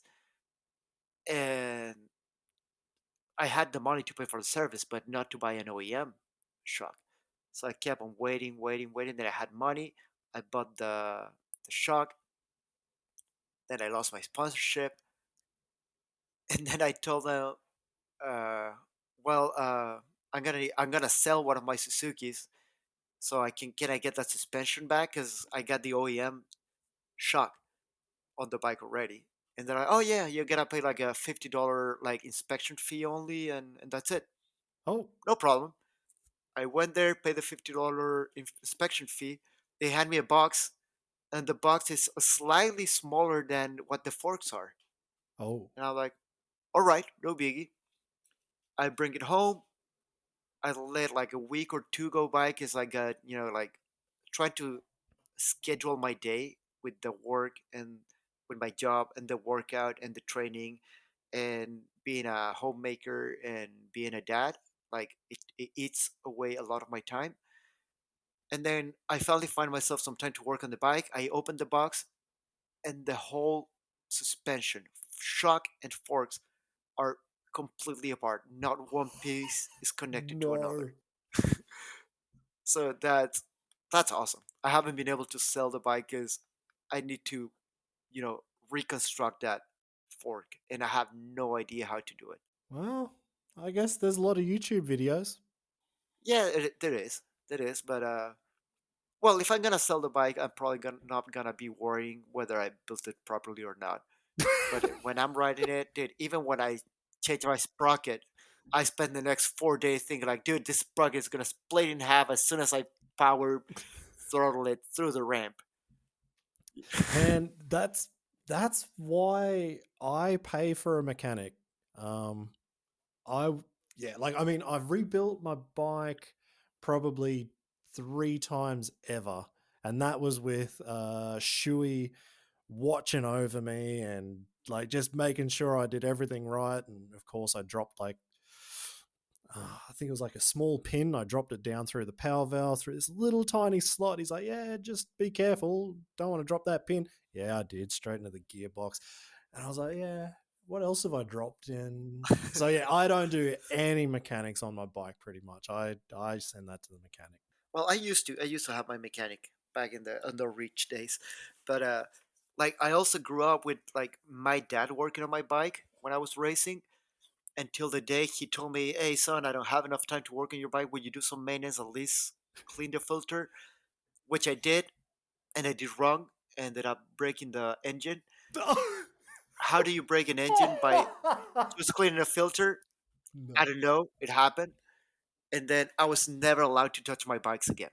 Passion fingers. And then I had a mechanic for the longest time. So yeah, and then I haven't.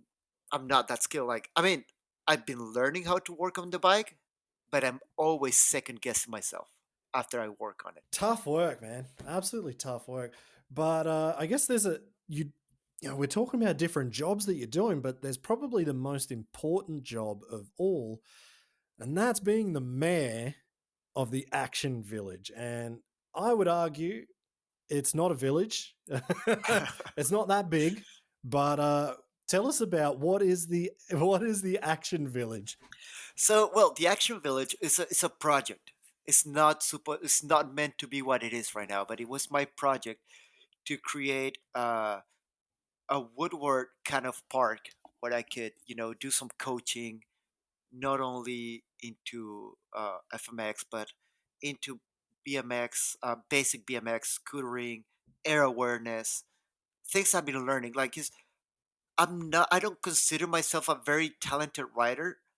I consider myself a hard-working writer because most tricks have come very hard for me, and I have been forced to learn them step by Oh, I step. know that feeling. And that makes me feel like I could be a really good coach. I could be a really good coach because I've been having to learn slight, you know, differences on your body positioning that change the whole trick. And I started like this whole thing started one day when my kids wanted a bouncy castle for a birthday party, and I told them, "How about a little foam pit for you guys to jump your scooters in?" And they liked that idea. So I got some foam from a friend that I could use, and built a small, like really small foam pit. It was a foam pile. It wasn't a foam pit. It was a foam pile in my backyard over some old mattresses that the kids jumped on a wooden ramp I built. Went by, and this friend that loaned me the foam told me he didn't need it back. So I started growing the foam pit, and with more foam, we had a bigger ramp.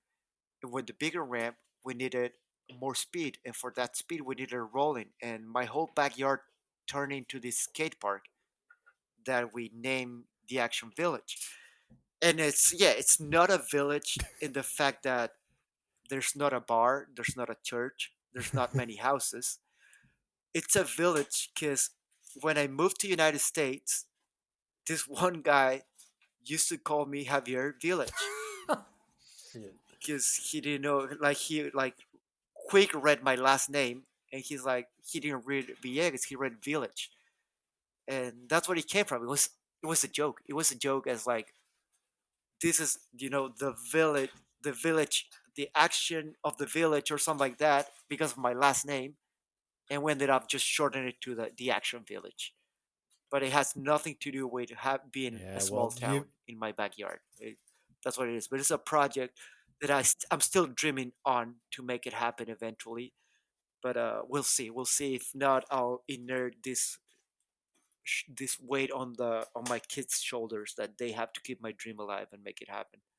I won't let it die. I guess first question is, do you build ramps like you rebuild a motorbike, or are they actually structurally sound?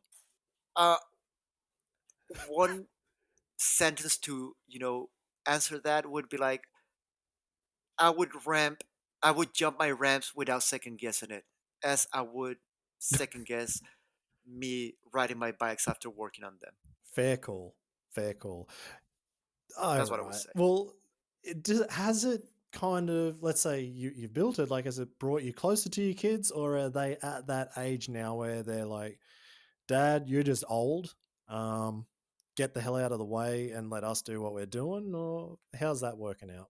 Well, I know it's gonna sound weird for a guy that sells candy out of a white van with no windows, but it got me closer to every kid Oh on the dear. neighborhood. Like every kid on the neighborhood comes here to my house and they ride the ramps. Like now with the COVID thing, it's been really slow. There's not as many kids riding, but it turned me into the cool dad of the neighborhood. Like like all most of the kids think I'm like the coolest dad because like everyone else has a regular job, and I was here every day, either riding or working on the ramps, and coaching them through through the situation of learning air awareness. Like probably from all the kids that have been here, I would say like 90% of them learned to flip either their bikes or their scooters because I taught them, and I'm very proud of that. And and yeah, like I feel like I'm closer to my kids. Like they went through a stage that I was the lame dad. I mean, not the lame dad, but I was their dad, so I was lame. Therefore, I Comes with the was lame. territory. But now we're closer together. We work on the reps together. Yeah, it comes with the job. And now we shovel jumps at the dirt lot close to the house. And I don't know. I feel like we had a real legit connection. They still won't listen to any of my coaching because I'm their dad, and someone else could come from across the street and tell them the exact same thing. And they say, "Oh yeah, you're right." But it's also because I'm their dad. But I do feel there's a good connection that we created through this whole the Action Village project. That's funny that you say that, actually. I was doing a lot of freestyle coaching back in Australia. It's probably 10 years ago now, before we moved over here to Germany. And I remember one of the kids who came to the coaching, I think it was when I was over in Perth, and his dad was like a really good racer.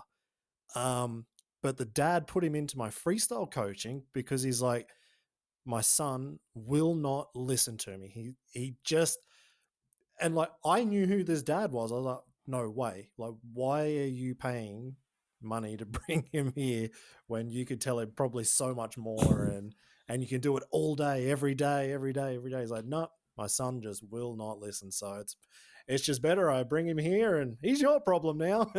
um, but it was a hell of a lot of fun for me because he actually did listen. So it kind of worked out well. Yeah, that's exactly how it works. I mean, uh, I did the same thing. I When my kids started riding dirt bikes, I would teach them stuff, but they would not listen at all, and it created a lot of friction inside of the family. Like my kids would be, I would be mad because they weren't listening, and then my kids would be mad at me because I was yelling at them, and then my wife would see this whole situation, and everyone was going home mad after riding the track. So I actually paid a coach for my kids for like 5 sessions, and we had a great time. It was such peace of mind, even though I would get livid every time this guy would tell them something that I just told them on the last riding session. And then, and I was paying $150 a session for that. And then one day, my older kid told me like, "Oh, I just realized that this guy is teaching me the same things you've been teaching me." Oh, And it's like, no way, dude. Really? Is it? So I was pumped when he realized that, and then we didn't need a coach anymore. But the thing is, like, it's so easy to turn into a moto dad. Like, I would make fun of all these moto dads until I saw myself being one of those freaking moto dads. It's so freaking easy to fall into that spiral of madness. man, honestly, I've got no idea. I never raced, and I don't have kids, so I don't know what it would even be like to be a motor dad. I've seen it. I mean, we've all seen the videos, but damn, not a good spiral to get into. Yeah, I told you, dude, it's a slippery slope. Yeah, it's a slippery slope. It catches you super quick. Like, it just takes you getting slightly upset one day, and the next day you're a madman throwing rocks at your kid from outside the track Far out, because he didn't jump that double. man. That's tough. That's a tough gig. That parenting thing. I wouldn't know. Certainly not planning on it, but sounds like you're doing a damn good job though. At least you worked out that you just got to get another coach in. At least that kind of sorted things out. But actually, did you have to get one of your kids to play TIMX when we did the first season of the competition? Like, did they try it? Because I know you're pretty useless with a phone. Um, I guess they had to do it. Yeah, actually, yes, yes, I got them playing it, but then when I started working, because they were playing it on my phone, then I started working. I had to take my phone with me. They couldn't keep up with it, but yeah, they were a lot better than I was. I could not control the bike at all, which is I don't know what's wrong with me. Like mobile gaming is not my thing. So I guess I wasn't born with that part of the brain. Do you play normal games? Like, let's say, oh, not normal.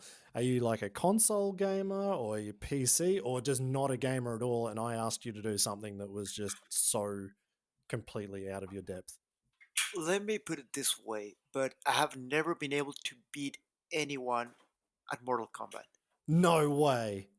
Uh, Only the computer uneasy. Yes, I uh, just suck at gaming. Like it's my I don't know. Seriously, it's like my brain doesn't work that way. I suck at video games.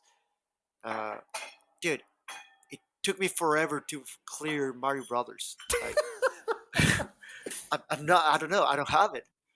I don't have it. It's not my thing. I can only win games. I have the setting on easy. Like I could see everyone like when Matt Skills was the ultimate rage in the of the FMX industry. I could see everyone like getting all these lap times, and I was like dead last all the time. It's like it's not in me. I don't know why. Like oh well. even the moto games, like MX Unleashed and all that, I just sucked at them. Well, I guess. I guess you might. Maybe I don't have the patience. Yeah, I guess you might be out for TIMX season 2, or maybe we'll just put, I don't know, Ben in or Harvey Jr. Who's better out of the boys? Well, band right now it's another kind of gaming. He likes to play what's it, Roblox a lot and Minecraft. Oh That's yeah. his kind of gaming idea. Javi, it's more flexible. He does a lot more of whatever game he sets himself into.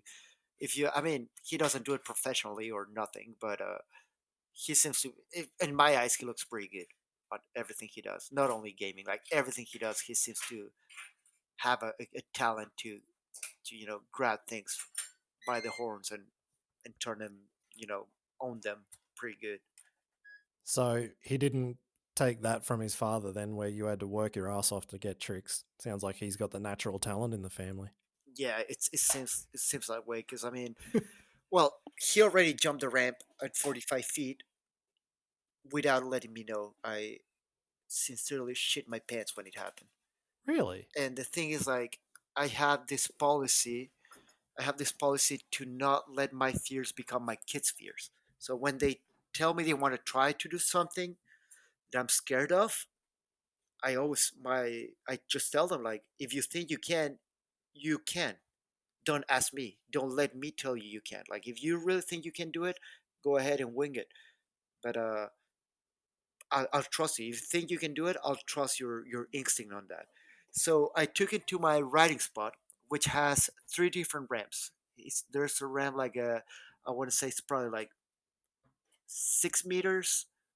There's a ramp at 15 meters, and there's the regular ramp, which is like what 22, 23 meters. Yeah.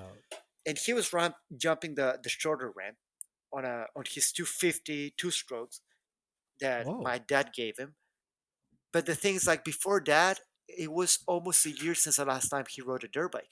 Huh. So he's jumping this the tiny ramp and doing like small no handers. I mean, decent no handers for the size of the jump and like basic tricks. And I was like, oh, you know what? I'm gonna get a little video of this. And as I get on the angle that the sun is not right on my face, that sets me right under the bigger ramps. And I'm pointing my camera to get the slow motion video of him jumping the shorter ramp, and I hear his bike going faster than it should be for the 10 meters, and he jumps right over my head of the 15-meter ramps. Nice. And I was not able to record. like I froze when I heard the bike coming this fast, and I realized what was gonna happen. I froze, and I wasn't able to record anything. He greased it, like he's been doing it. He's been riding every day for the last year, and it blows my mind. Then the next day, we grab his bicycle, we go to a skate park, and he tells me, "Dad, you know what? I think I could flip the spine." And my heart rate goes to like way, like Yeah. way over what I can take. Like I can feel my hands sweating as soon as he says that. My blood feels cold, and I tell her, "Yeah, go for it, dude." Like in my heart, I want to tell like, "Nah, you know what? Might as well not." It's been a couple of weeks since the last time we rode, but it's like, "Yeah, dude, if you think you can, just go for it." And he freaking lands a freaking backflip on the spine, and I'm like, "God damn, this kid's gonna kill me!" Damn it. Like, he's making me age faster. But I know he's good. Like, I know he's good, but he's still my son. Like, he's still my kid. Like, he's taller than me, which is not such a great achievement. Not now that I said it, but he, but he's still if in my heart he's still on my arms. You know what I'm saying? Like, I'm still putting him to sleep, even though I'm pretty sure I couldn't carry him if our life depends on it. I've got two takeaways from this. First one is, do you now think back to what you put your mum and dad through when you started all this?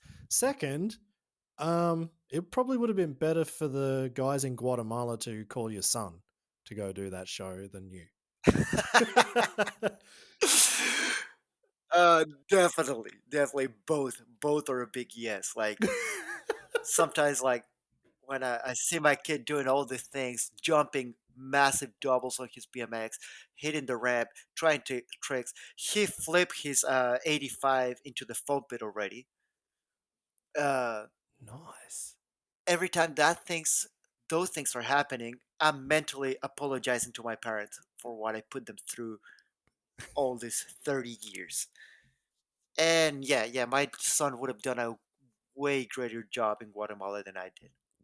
And I would have still kept the money though, but he would have done a Yeah, way greater manager's job fee. than me. Yeah, yeah. I know how that would work. Sweet, nothing. I'm still here though.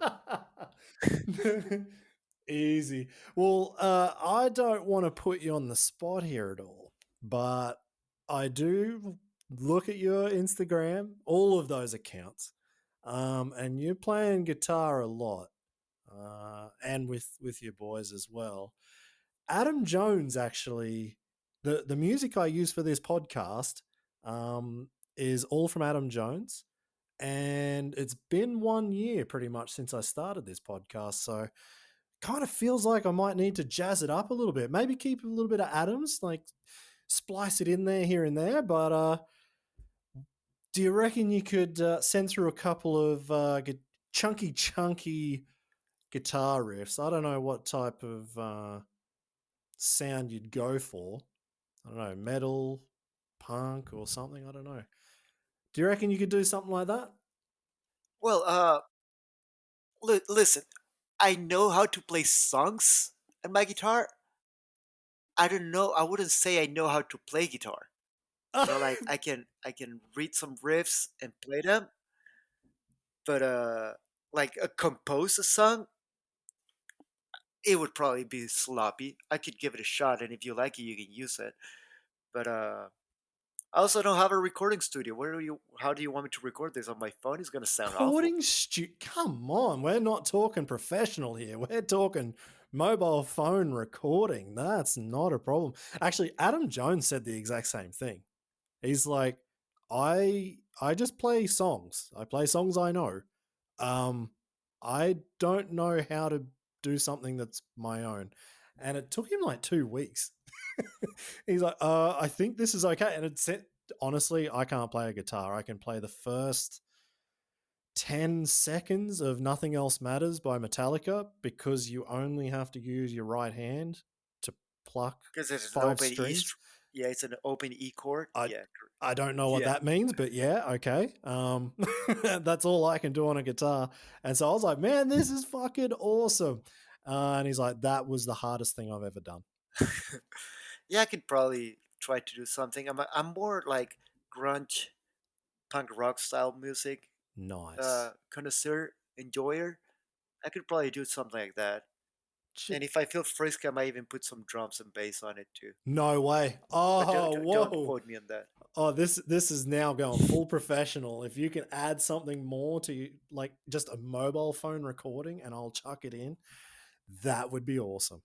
I mean, actually, I've been planning on doing that because uh, it's funny that you mentioned that because I've been planning on trying to make this video for Insta 360 and try to get more serious with them. So I want to, I don't know, I want to do something that involves me using the camera while playing my instruments, while riding my bike and my BMX at the same time. And I was thinking like, yeah, but I can't use music that is copyrighted, so I'm gonna have to compose something. So might as well do that for you and Man, try to. I mean, if it sounds decent, I'll make it happen. And if it sounds lame, we'll forget that we ever had this conversation. that's so easy for me. I can, where are we up to? It must be an hour and something that we've been recording. Yeah, it's an hour and 50 or so. So I can easily just go, right, I'll delete the last couple of minutes and nobody will ever know. But hopefully we don't have to do that. Okay. I decided I'm going to interrupt this interview here. So I didn't have to delete any of that. And Javier did keep his verbal agreement. I really didn't know he was so talented. But this is Javier on the lead, rhythm, bass guitars, and also the drums. I think he'd actually do probably better as one of those one man band guys that are busking in a subway station. The pay is definitely better than riding freestyle motocross right now. Anyway, enough of the shenanigans. Have a listen, and then we're going to get straight back in to this interview.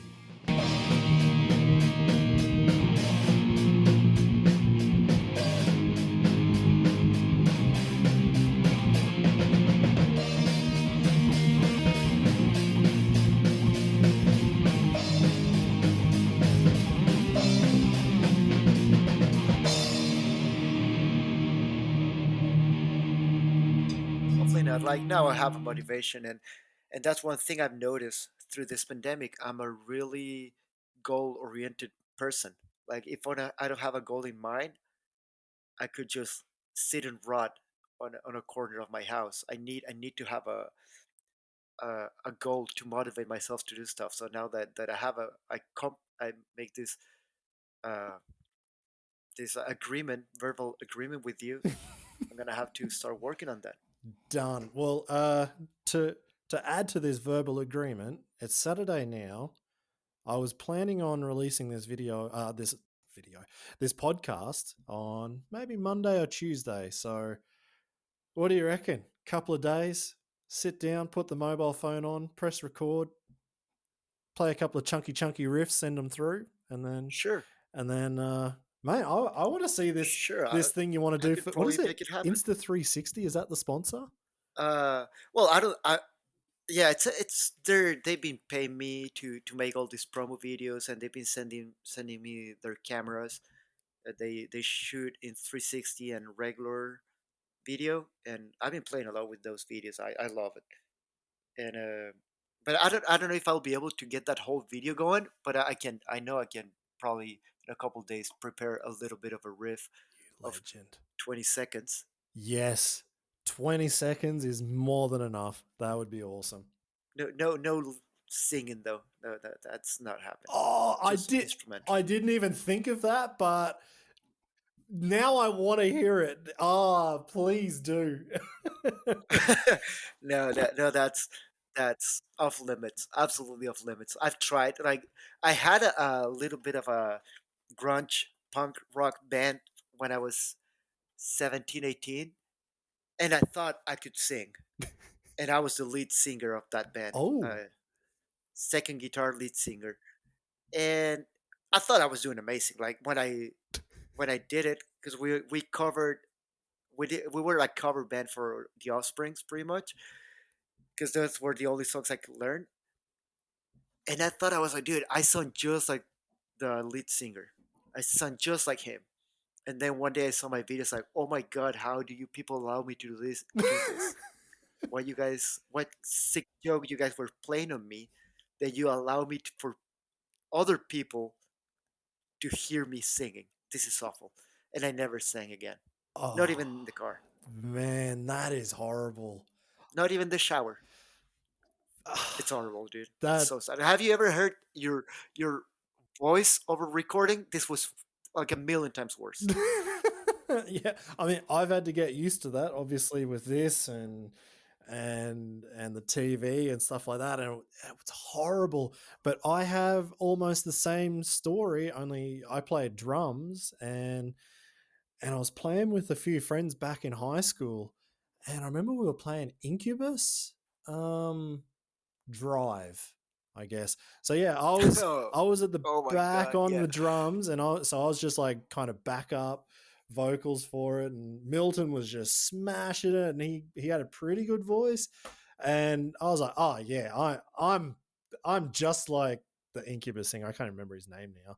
Like, oh, I've got this, and then I listened to it. I was like, nope, that's it. I think I stopped even playing drums with those guys. I couldn't even face them ever oh, again. it killed your Um, musical career right off the bat. yeah, pretty much. Like we were playing a fair bit, and like I live probably 30 minutes from the high school, so I just had to play the school's drum kit when I was in there, and nobody would come out to my house where I had my drum kit except for like my best friend Ryan. But we definitely had no singing. It was just him on guitar, me on drums, and that was it. And that was it. I never did anything else again. So yeah, done. It's pretty rough on the heart. It's fucking rough when you listen to yourself and you're like, nope, not again. Yeah, it's a dream shattering for sure. It's a dream shattering experience. I guess it's probably getting a little bit long in the tooth for you over there. You're probably ready to go do something on a Saturday, and I've just completely wrecked your morning. So I'll let you go. Um, I'll let you think about what you're going to do for this music. I can't wait to hear it. Um, no expectations here, but it better be freaking good, right? No, thank you so much for jumping on. Again, it's not what I planned. I would have much rather to have done this in person in Munich in April 2020. That did not happen at Night of the Jumps, but hopefully August. I think it's August 21. We're planning on Cologne in Germany this year. So hopefully we can do a proper sit down chat, and it'll definitely be a lot funnier than this one because normally I'm just cracking up and wetting myself listening to it. It's just yeah, always joking around. It's I hope so, man. I'll make some calls. I'll make some calls and try to convince my contact over there in Night of the Jumps. You know, ask for some favors and try to get myself over there and do this lounge in person with the beers you promised me it, last time we talked about this. absolutely. Well, I've had a couple while we've been sitting here, so I'm gonna have to do another delivery run. I think. It is freaking 10 in the morning. I can't be drinking beers right now, Uh, especially when my kids are getting ready to ride BMX. I saw them going to the jumps, like ride their bicycles. Yeah, Dad's having a beer in the morning. I'm trying hey, to be a good example for hey, them through these, it's no problem. testing times. It's the Rothaus Tannenzäpfler alcohol free version, so you don't even have to look bad. It's fine. What's the fun on that? Yeah, for the morning, so you don't look too bad. You gotta find good reasons here, man. Come on. Yeah, but I mean, I still haven't developed my taste for beer. So Oh well, you. if it doesn't have alcohol, there's no reason for me to drink beer. Oh, that's good then. More for me when we see each other in Cologne. Hopefully, that sounds good. No, thank you so much for jumping on. Hopefully. It was awesome to have you. And yeah, can't wait to actually do the real deal later on this year. Okay, man. I'll be looking forward to that.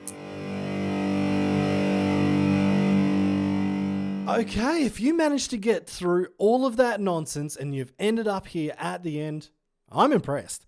Or maybe you've fallen asleep and you've just woken up for the end credits. Either way, thanks so much for tuning in to this episode with Javier Villegas. And I want to thank him for being so honest and candid on what has been a pretty crappy 12 months. I just wanted to check actually the nightofthejumps.com website to make sure I got the right dates, and I think I said them wrong. So we have Cologne in Germany on the 21st of August, Basel in Switzerland on the 25th of September, and Munich back in Germany on the 23rd of October. The tickets are on sale. Check out nightofthejumps.com. We actually have a fair few potential events all around the world, but as you can imagine, we can't promise anything simply because of COVID-19 right now. But just keep checking back for news. I'll let you know. Hopefully we get a couple more of these events happening. Actually, in other event news, it's awesome to see some countries are able to get back to work and events are happening very, very soon. In Australia, the Inverted Festival will kick off on May the 1st on the Gold Coast. Then Nitro World Games will be inside the Suncorp Stadium in Brisbane on October 23rd and 24th, which is unreal. And 1 week later, everyone will be driving 1,000 kilometres south to Sydney for the new date for District X, which is billed as Australia's largest extreme sports festival. So obviously Australia has fared much better against COVID-19 than many other countries. So it's great to see them back home able to get outside and do things. Whereas I'm still sitting here at home in Germany where restrictions are still about as tight as they were at the peak. Hopefully I can get back home and see those events. Time will tell. Hopefully nothing happens in between and those events can run. I want to thank you all for tuning in, and if you have a minute to spare, just do a little Google search and see where you can find the Rothaus Tannenzäpfler beer in your local area.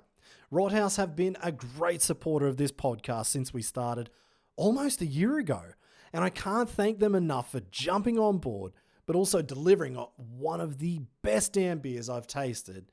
But more importantly, particularly for them, to even show me the options of the alcohol-free beers that I never would have thought about before. And to be honest, I'm all about it. If you would like to find out more about the Writers Lounge podcast, please check out the new website which was built by Lakes Networking. It's so much easier with website design than when I was trying to do it like 20 years ago. But Lakes have made it easier by just setting it all up, and I can just update it almost instantly. It's about as simple as updating Instagram with a new video from Javier or any other guests on this podcast. You can find all the old episodes, any FMX, Moto, Action Sports news, and also a link to the merch store if you want to pick up your own ramp design inspired by it. Let's say Levi's Next Gen ramp or JO's ramp. Actually, those ramps, the ramp plans for Levi's Next Gen are on the website as well. It's simply writersloungepodcast.com. Thanks very much again for tuning in, and we'll catch you again next time on the Writers Lounge podcast.